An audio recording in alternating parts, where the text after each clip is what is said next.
Alors, on est réunis ici donc, pour débattre sur un thème, l'édition numérique au Luxembourg, quelle place pour le livre francophone. Je remercie d'abord donc, les intervenants français qui se sont déplacés, donc, qui viennent de France pour participer à ce débat. Donc, je voudrais saluer Madame Françoise Benamou, qui est professeure d'université, qui enseigne à l'École normale supérieure, à l'École polytechnique, à l'Institut national du patrimoine. C'est une économiste, c'est une experte, une spécialiste dans l'économie de la culture et du numérique. Nous sommes vraiment très honorés de votre présence, merci beaucoup. Et vous êtes actuellement membre de l'autorité de régulation des communications électroniques et des postes. Vous interviendrez donc au moment du troisième panel sur le marché de l'édition numérique. Je remercie également Madame Stéphane Héloïse Gras, qui est responsable du numérique au département livre et promotion des savoirs de l'Institut français à Paris, puisque l'Institut français à Paris est la maison mère, on va dire, qui produit donc des événements, des dispositifs qui sont ensuite exportés dans l'ensemble du réseau des instituts français. Et ici, vous avez l'Institut français Luxembourg. Il existe donc un grand nombre d'instituts français, peut-être 150 à travers le monde. Je vous remercie beaucoup. Vous êtes également doctorante en sciences de la communication et de l'information sur les mutations, vous m'avez dit, sur les mutations des espaces culturels sur le web. Voilà. Et vous allez intervenir assez vite, donc au moment du premier panel sur le livre numérique, un nouvel enjeu pour la diplomatie d'influence.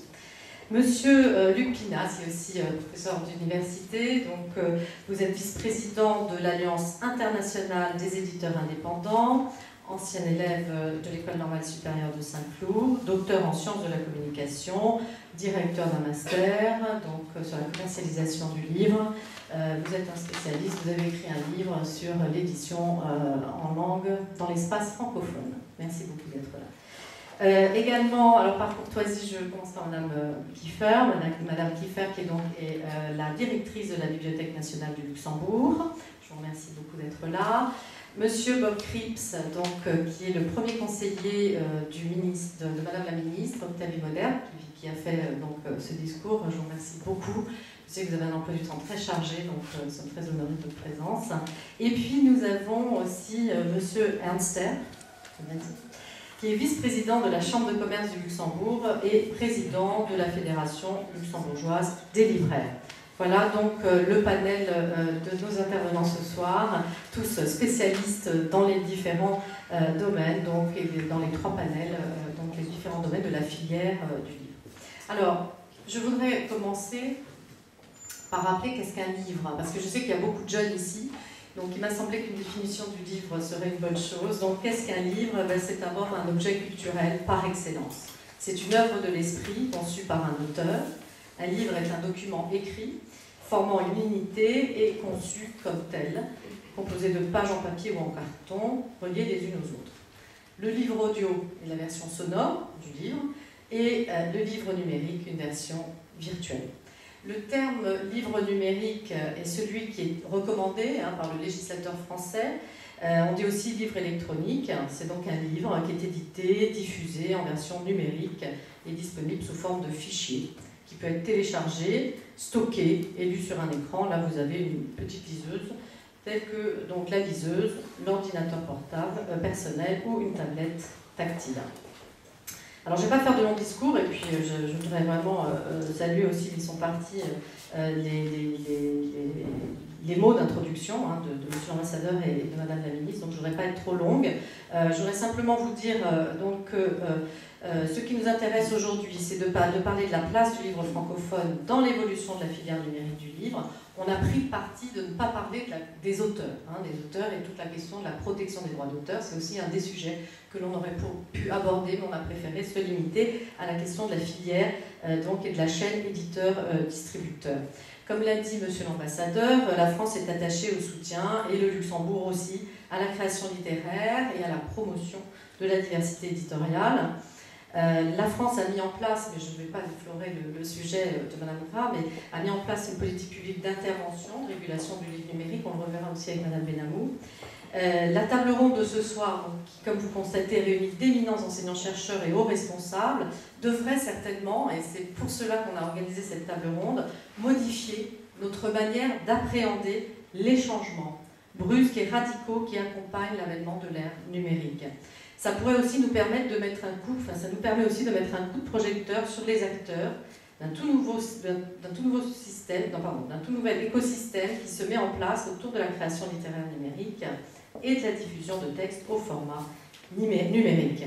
Également, comprendre cette nouvelle génération de libraires comme ePagine ou de distributeurs comme immatériel.fr ou encore l'entrepôt numérique de marques qui mettent tout en œuvre pour, à leur façon, promouvoir la lecture numérique. Alors, on va commencer maintenant donc avec le premier panel, alors, qui est consacré à la politique culturelle et économique. Donc, c'est Madame Stéphane Eloïska à qui je vais passer le micro. On a vu donc, on l'a dit, il s'agit d'un secteur, donc on est dans un secteur international en pleine expansion. Le livre numérique représente par bien des aspects un enjeu d'influence. Ça a été souligné par des autorités publiques. Comment, selon vous, pouvons-nous préserver, promouvoir des contenus francophones à travers le monde? Comment la France réagit pour marquer son influence? Quel va être le cadre régulateur pour sa distribution, sa diffusion?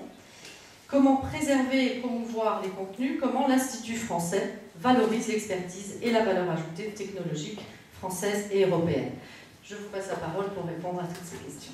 Bonsoir, merci. Merci à tous d'être là et merci beaucoup à l'Institut français du Luxembourg d'organiser cette table ronde. Merci également à l'association Victor Hugo pour cette initiative.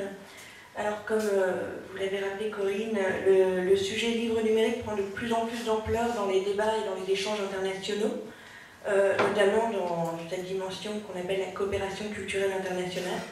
Toutefois, c'est la première fois, à ma connaissance, qu'un dialogue luxembourgeois est mené sur cette question.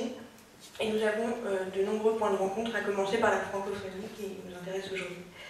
Donc, je voudrais essayer de mettre en perspective la situation contrastée du livre numérique, contrastée car, monsieur l'ambassadeur l'a rappelé en début de séance, le marché peine à décoller en bien des endroits en Europe, mais il y a également plein de promesses.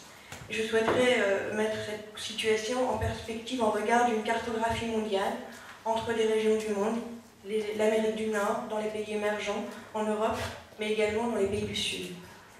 Donc il s'agit de montrer en quoi le livre numérique représente un nouvel enjeu pour la diplomatie d'influence. J'essaierai, si le temps me permet, de vous montrer quelques initiatives. Alors j'aurais voulu vous les montrer visuellement, mais je me contenterai de les décrire, que donc, nous avons mis en place à l'Institut français, qui est donc l'opérateur culturel du ministère des Affaires étrangères pour le réseau culturel français à l'étranger.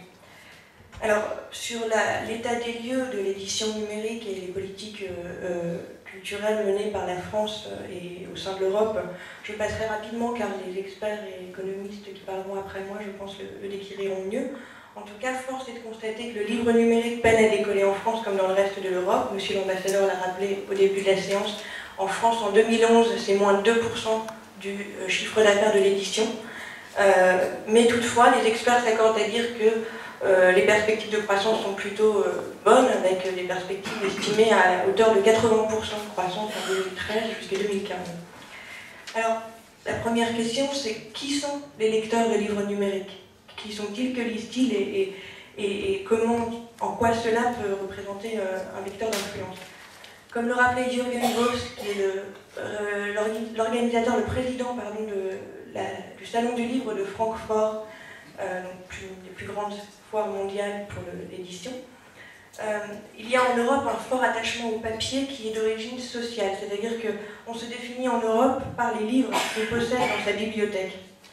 Alors, certes, Jürgen Boss a dit ça devant une assemblée d'éditeurs, un corps social, disons, homogène, mais toutefois, face à la lente croissance européenne, alors à l'exception du Royaume-Uni et peut-être du Luxembourg, on peut se demander quels sont les usages, qui sont les lecteurs et comment est-ce qu'ils lisent sur écran ou sur tablette.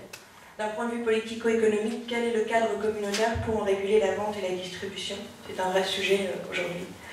Alors, sur ce point, notre commissaire européenne à l'innovation numérique, Nelly Kroes, synthétisait en juin 2012 que les 3 facteurs de ralentissement, en tout cas, disons, de frein à ce développement du livre numérique en Europe, Ce sont justement donc la TVA, ce qui a été rappelé par Madame la Ministre au début, sujet en pleine discussion à Bruxelles, mais surtout l'interopérabilité des fichiers, qui met donc l'interopérabilité des fichiers, c'est-à-dire la possibilité d'avoir des standards communément partagés pour un livre numérique, pour un e-book, et qui met en exergue l'extrême concentration des grands acteurs du livre numérique, soit dans le domaine du hardware, comme Amazon avec son Kindle par exemple, soit dans le domaine du software, comme Adobe avec sa DRM.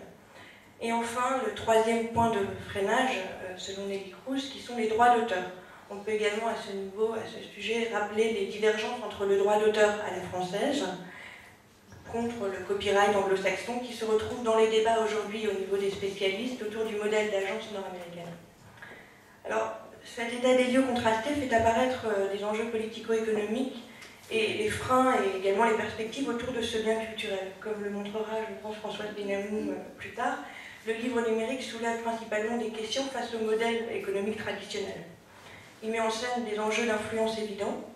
Les bras de fer juridiques entre les éditeurs français notamment avec les géants américains reflètent réellement l'affrontement de modèles économiques face à la concurrence des acteurs nord-américains comme Google, Amazon ou Apple, ou asiatiques avec Rakuten qui émerge également très fortement. L'Europe lutte pour faire émerger un modèle propre. Alors justement, quelle est la place du livre numérique francophone dans cet environnement dominé par des acteurs nord-américains ou asiatiques? Je voudrais illustrer cette question par une petite étude qui a été faite par YouBooks, qui est une bibliothèque gratuite de livres numériques en streaming, et Storeslistic, qui est un cabinet d'analyse spécialisé sur les comportements et les usages sur l'Apple Store. Donc cette étude sur l'offre de livres numériques dans l'iBook Store France montre les limites de l'offre numérique française chez Apple. Dans la e-librairie d'Apple en France, on ne trouve que 5% de titres francophones. 5% qui représente 13% du catalogue disponible, le catalogue des livres papier. Seulement 16% des éditeurs papier français sont disponibles dans l'Apple Store, dans l'iBook Store. Mais en revanche, on retrouve 100% des pure players, c'est-à-dire des éditeurs 100% numériques. C'est le cas de Numérique Livre, de François Bon et, excusez-moi, le nom des chats. Public.net. Voilà, Public.net, merci. Mais alors, ces titres 100% numériques ne représentent que 2% du catalogue francophone. Alors, en quoi tout cela reflète des enjeux d'influence? Si les éditeurs français n'arrivent pas à trouver d'entente avec Apple pour être distribués dans l'iBook Store en France, les lecteurs potentiels utilisant le parc Apple accèdent, eux, à 95% de contenu non francophone par déduction.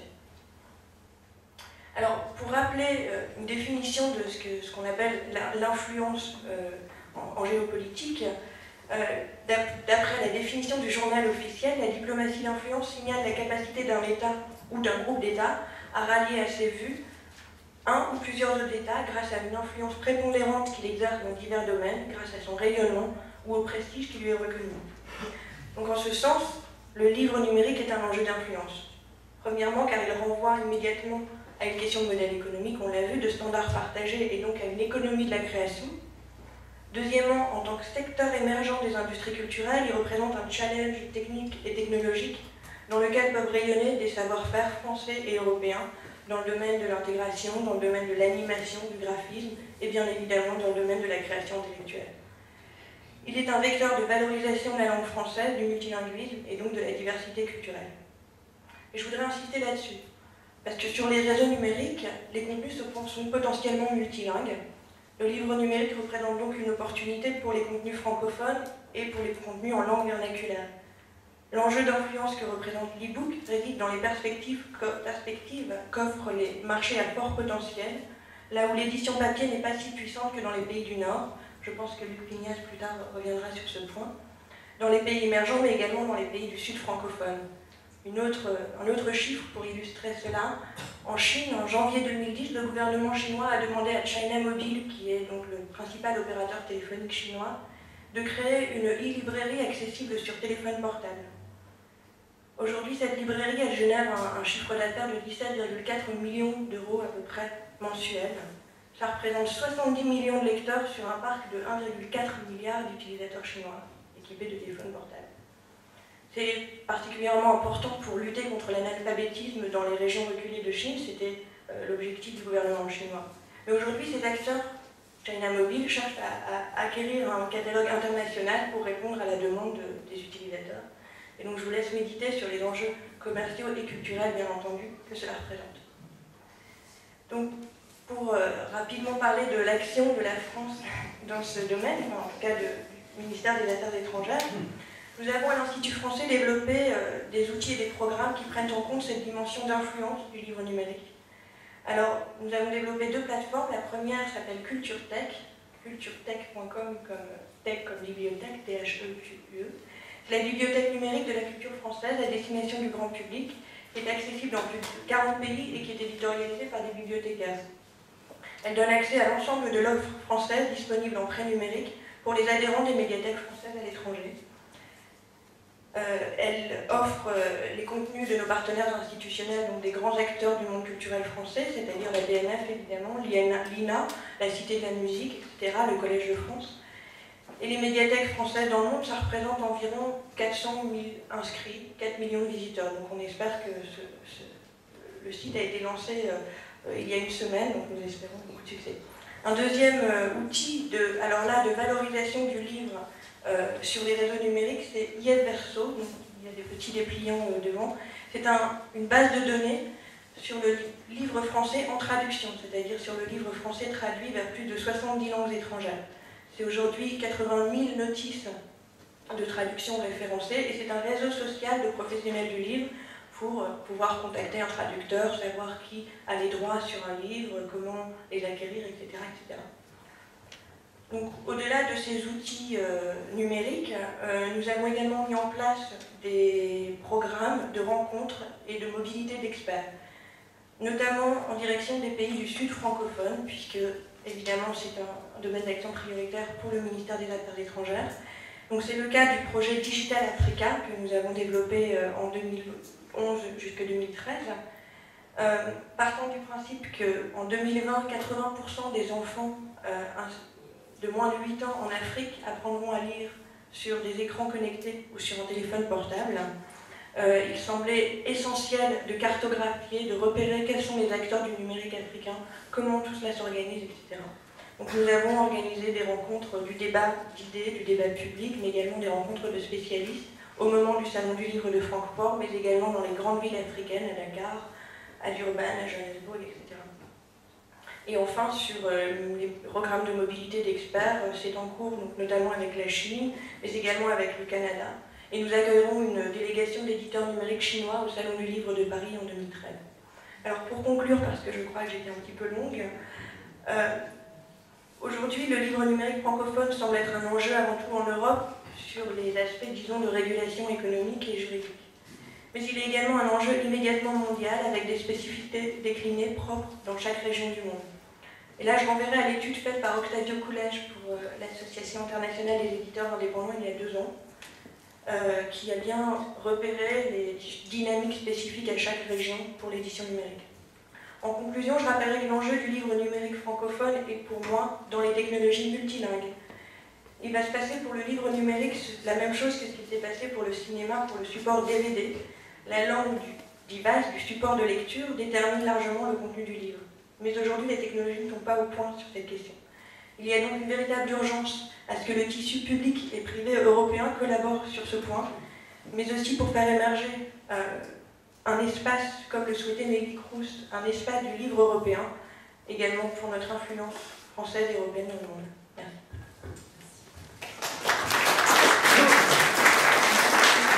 Merci beaucoup Stéphane et Louise.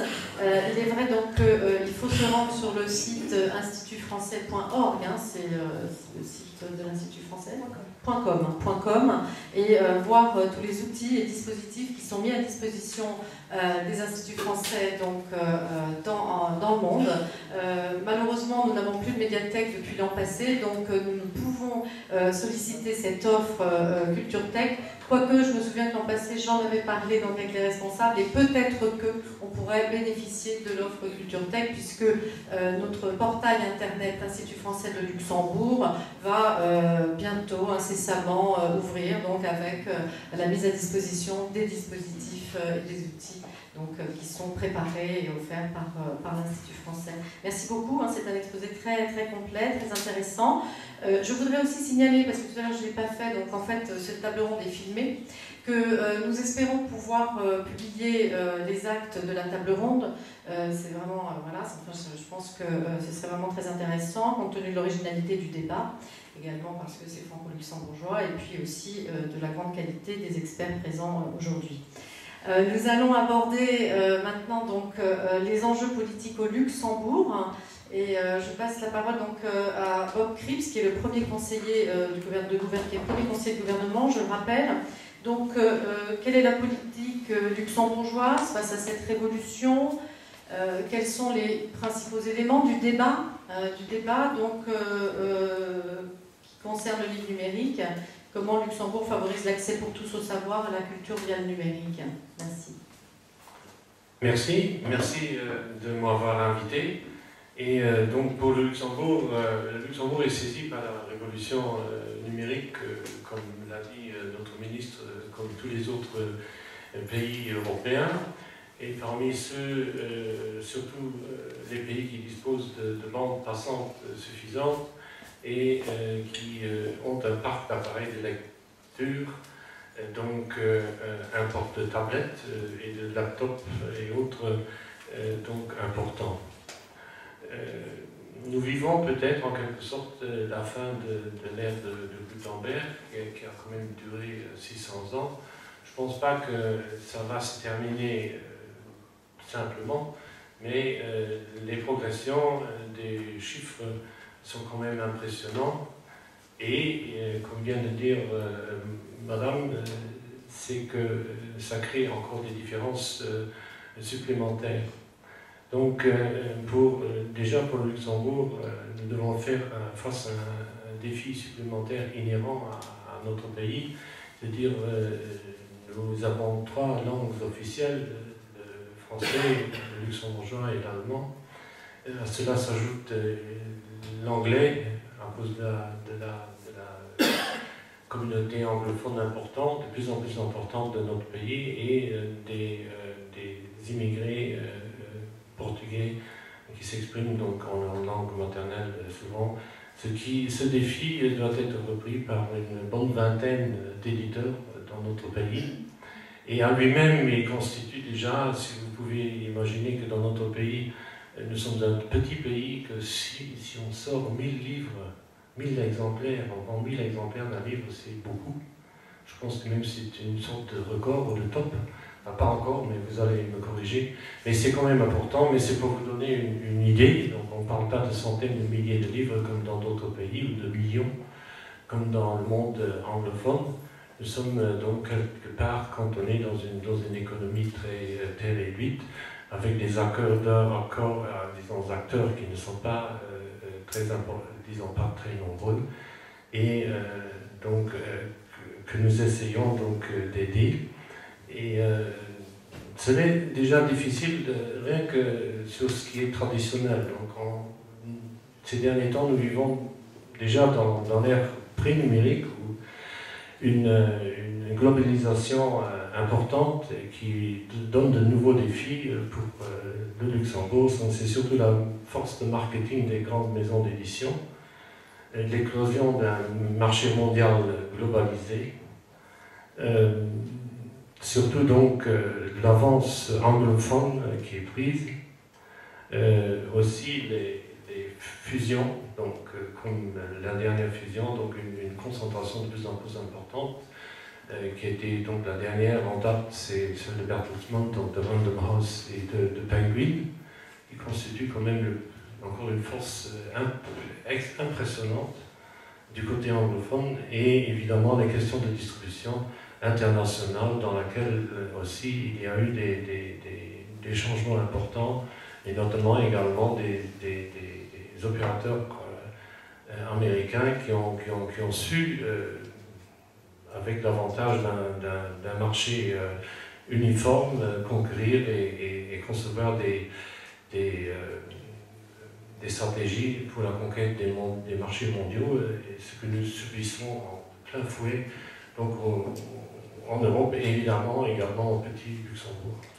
Donc ce que nous faisons, nous travaillons, donc le ministère de la Culture travaille ensemble avec des éditeurs luxembourgeois pour faire face à ces défis de distribution internationaux et dans lesquels, d'ailleurs, vous avez parlé également des langues. Et c'est un élément extrêmement important, surtout pour nous, ce sont les traductions en Europe. Vous savez que des langues, disons, des langues européennes entre elles sont beaucoup moins traduites que les langues européennes vers l'anglais ou l'anglais vers les langues européennes, ce qui constitue également une difficulté dont peut-être nous ne subissons pas véritablement tout ici au Luxembourg, mais en Europe certainement. Donc, au niveau donc, du numérique, il y a de nouveaux défis qui s'ajoutent à cela. Nous avons vu qu'au Luxembourg, comme en France, la lecture numérique n'est pas développée. Elle tourne, si je me rappelle bien, autour de 0,5% en France, et ça doit être à peu près la même chose ici. Alors qu'en Allemagne, elle a sauté de 1% à 5% en l'espace d'un an ou deux. Donc, ce qui donne déjà une impression de la vitesse avec laquelle ça peut se faire. Et donc en Amérique, je pense qu'il s'agit de 35 à 40%. Et en Angleterre, d'ailleurs, plus de 30%. Et pour le débat de la TVA, je voulais simplement ajouter que les pays que je viens de citer en Europe qui vendent le plus en lecture numérique sont donc l'Allemagne et l'Angleterre ont des taux quand même élevés de 19%. Donc certains éditeurs au Luxembourg procèdent à des éditions numériques parallèlement à leur édition papier. Ils numérisent donc également leur catalogue de livres qui sont déjà édités. Et selon certaines sources, aujourd'hui, on peut dire que 15 à 20% des livres qui sortent sur le marché luxembourgeois, par les éditeurs luxembourgeois, sont également sortis en version numérique. Mais je parle surtout des éditeurs les plus importants. Ce sont des chiffres qui m'ont été communiqués. Je ne suis pas un spécialiste, mais ça m'a permis de plonger un peu dans ce monde que je connaissais un peu par la musique et où j'ai vu les dégâts. Et donc, je suis évidemment un peu inquiet également en ce qui concerne le livre, mais je ne veux pas être sur une position défensive. Il faut bien savoir maintenant comment nous sortir de cette ornière également au niveau du petit Luxembourg. Donc, le fer de lance, je pense, de la numérisation au Luxembourg, ça a déjà été dit par Madame la Ministre, c'est la Bibliothèque nationale du Luxembourg qui systématiquement procède à la numérisation des livres et qui les met en réseau. On verra ça, mais c'est à peu près ce que je pensais. Oui, mais il faut être optimiste, je viens de le dire. Donc, donc elle les met quand même en réseau sur un site qui s'appelle Finlay Pain Lu, où j'ai été voir, j'ai vu des choses. On parle quand même de 45 000 titres, et sinon de 80 000, c'est en tout cas ce que j'ai lu sur le site. Ce qui me semblait, pour un pays de la taille du Luxembourg, déjà, dans le temps dans lequel ça s'est mis en place, assez important. Donc ce sont les chantiers sur lesquels nous travaillons aussi au Luxembourg, et où nous essayons de trouver des solutions spécifiques à notre pays. Donc, si vous voulez, je termine ici. Si vous voulez, je fais encore un petit tour par... Oui, bon, là, je viens de dire, oui, les Américains ont réussi à conquérir le monde avec la grande distribution. C'est un peu inquiétant que même les grandes maisons comme Quelle ou comme Otto Versand en Allemagne, même pour des articles ménagers ou n'importe quoi, ils réussissent pas à se défendre contre les grands opérateurs mondiaux qui ont un grand avantage, parce que si on parle de la conquête du marché chinois, chaque pourcent compte et nous le subissons également ici, donc la force de marketing accrue. J'ai noté dans un interview d'une édition allemande donc qui fait partie du groupe Oldbrink, qui dit que si 13% de ces livres en papier sont distribués par Amazon, quand même 60% sont des livres numériques de la même maison sont distribués par Amazon. Donc ça montre quand même que ce qui nous attend et que pour nous, le plus important pour nous, c'est d'être distribué, d'être présent sur la carte, de rester présent, de défendre notre littérature et de trouver les bons moyens d'entrer dans les réseaux, évidemment dans les réseaux qui soient les plus efficaces possibles. Nous n'avons pas de préférence à ce sujet. Pour le livre francophone, nous aimons beaucoup travailler avec évidemment des éditeurs francophones. Encore faut-il qu'ils soient intéressés par nous ou par notre... Et donc à la base, nous revenons toujours au même problème, c'est-à-dire comment faire pour assurer la présence du livre luxembourgeois dans le monde, dans la langue allemande ou française, ou même anglaise. Merci beaucoup.